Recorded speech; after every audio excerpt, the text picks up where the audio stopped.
Alright guys, welcome to BMW Ownership. Today,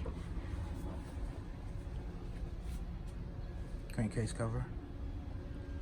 Today I'm checking the spark plugs. The car is not getting great fuel economy, and usually the first sign of that is something in the ignition system. Spark plugs that are worn are a real telltale sign, so I'm going to start with that. It seems like the simplest course, but with the BMW there's nothing simple about any of the courses. First off, you have to take the cover off, which I just showed you, to even access the spark plugs, coils, and all that. The other part of that is that this engine is shoved into this bay. You think it's an inline six, that because it's an inline six, that the access will be straightforward and easy. The engine goes all the way back in there, so there's all these pieces which are pretty loose, and if you go through the detail of taking all this off, you have great access, and that's why you pay the money you pay when you take it to BMW. If you want to get down and dirty and be DIY about it, just understand that you're going to be better off going through the labor of taking all the key pieces out of the way, including this rigidity structure, tension bar, and this didn't have to come off. I couldn't figure out how to pull those out. I forgot how to do it. But at any rate, you just have to go through a lot to get to anything. And the next step is taking the harness off here to get to the actual wiring, because these wires are really short. Unlike old traditional cars, the wires are, anywhere from 12 inches to 40 inches, depending on how long they have to travel. In the BMW, it is not the case, and they all have individual coils. So the next step is to take this off so that I can get access to the actual plugs and just check them to see if that's the culprit. I mean, checking a couple of them will give me a sense of whether or not that's where the problem lies. This is Ownership 101. Anything you do on a BMW is going to take time. You might as well go through the process of taking everything off to get to whatever it is you're trying to get to, because if you try to circumvent it, it's going to take you twice as long. So stay tuned. All-wheel drive.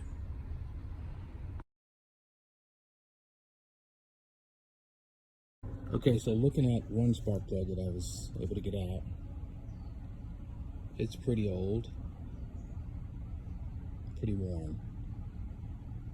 The car fires up, does what it's meant to do, but that is an incredibly dark and cooked spark plug. You can see the electrode is it's a little thin at the very top. It's kind of got a conical sort of design to it. As you look from the side there, it's kind of going in a bit. Just here you can see it's been shaved inward on both sides there.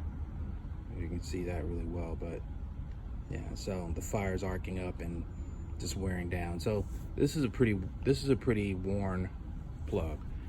The car does fire up, but if you want to keep things running right, it's best to just keep these things updated and clean, fresh.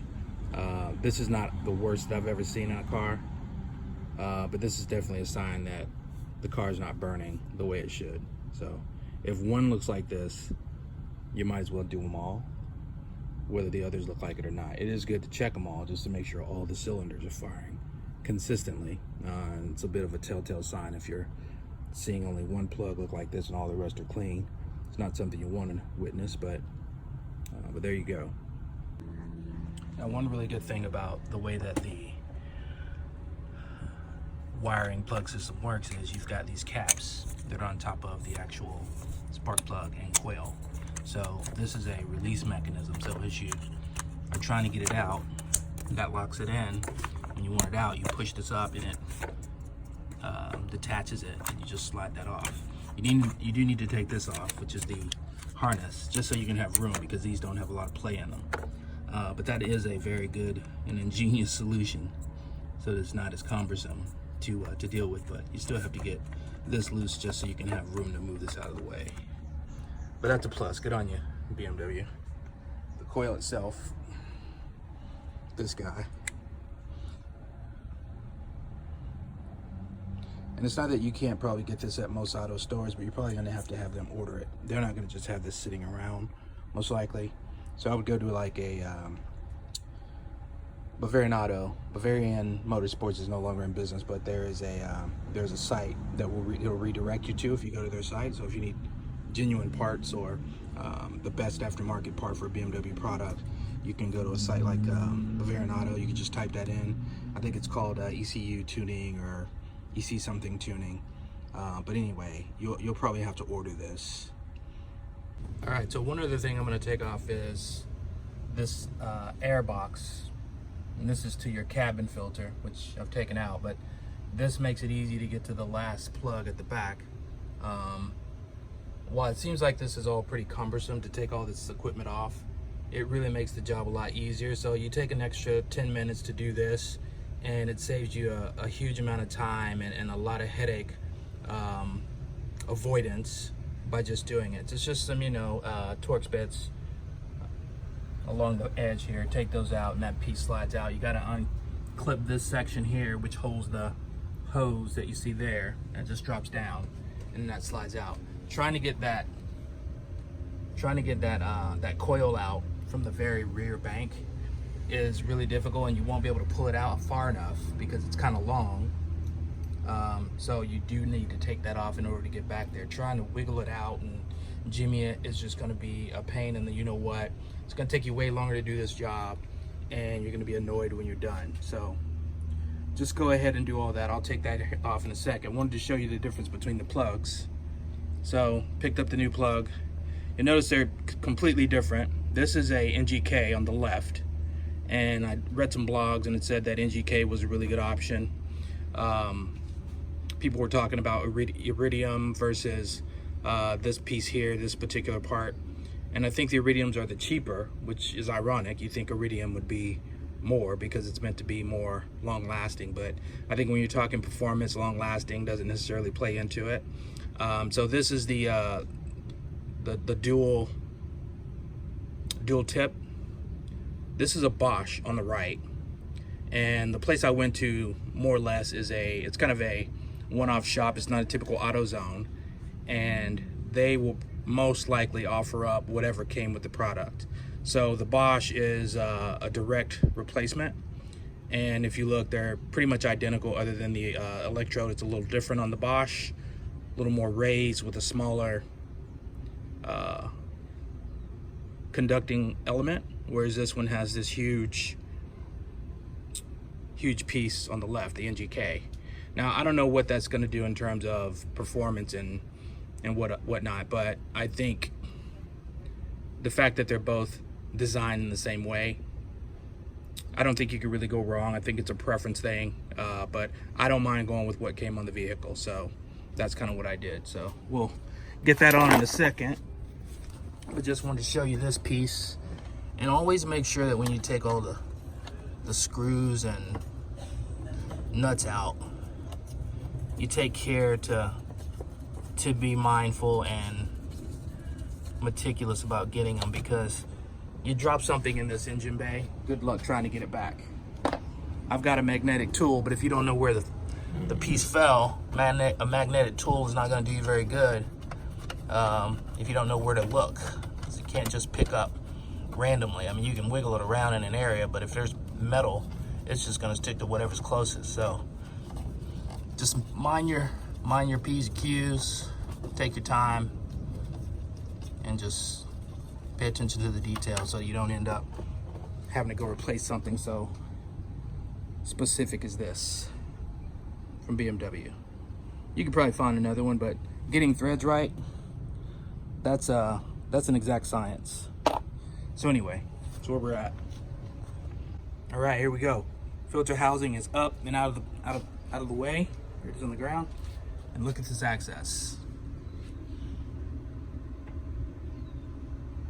You can take your car to an independent or to BMW, they're gonna do all this. And it's the right way to do it, to ensure you don't lose anything, that nothing gets broken in the process. It just makes the job easier. It takes time. But with everything out of the way, you can just reach everything quite easily. It makes the job easier.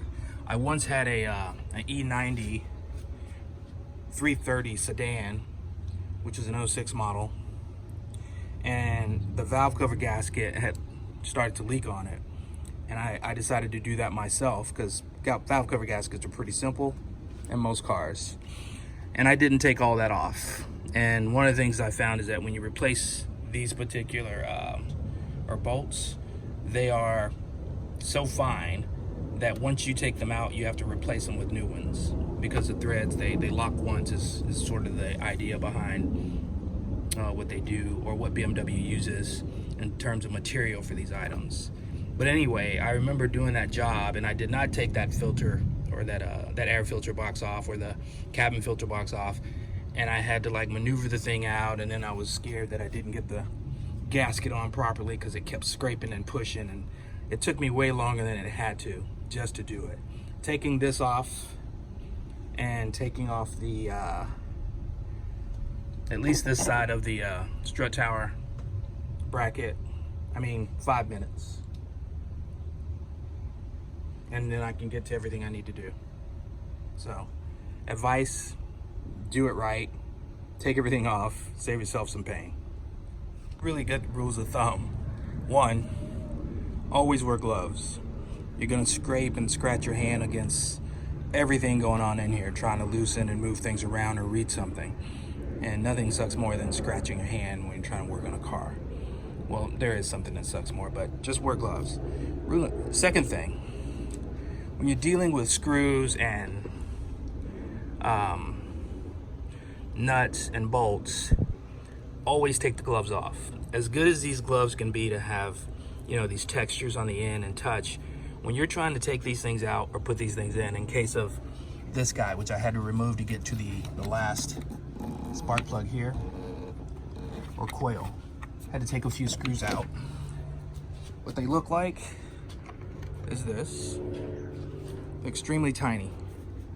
You need to have a real good sense of tactile and feel when you're messing with these, because all it takes is a split second for it to fall, hit, bounce, ping, and fall into somewhere. Now obviously you wouldn't have the coil taken out of it before you take that off, because you don't want it to fall in there. Magnetic tool is always a good thing to have handy, but just for safety, just for that peace of mind and knowing that you're not going to lose something, take your gloves off when you're threading or unthreading, and you'll always be better off.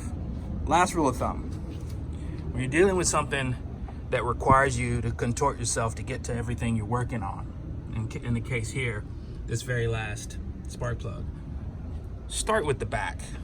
Here's my thought on that: if you start with the one that's the most difficult to access and deal with, at least you know that when you get it done, everything is going to get easier as you move forward, right? At least that's my train of thought.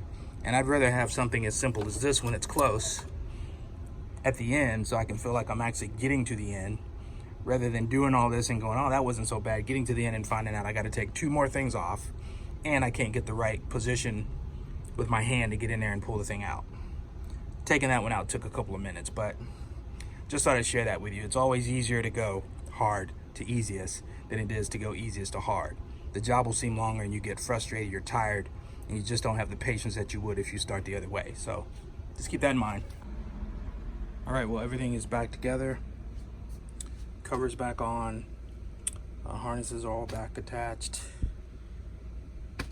Cabin filter and strut tower brace all back in place. Took the car for a drive, and what a difference something that seems so simple as changing spark plugs makes. Sometimes when the car's running, we just don't think it's something to be concerned about, and until we actually investigate, we won't really know. Part of being in touch with your car is just understanding the way it drives. Even if you don't drive it every day, just knowing the subtle little changes that take place will go a long way in helping you sort of diagnose if it needs attention in certain areas. So luckily for me, I kind of could tell that the car, after driving for about a week or two every day, just didn't seem like it had as much pep, and sometimes it felt like the power would kind of fall off a little bit as I drove it, which is characteristics of spark plugs that are deteriorating. It'll be good in the morning or when it's cold, but as the car heats up, conductivity is reduced, and you just don't get the same sort of spark to produce the power in the same way. So everything looks good. Please share comments, questions you have. I'd love to hear from you guys. Thanks for watching. Until next time, all-wheel drive. Peace.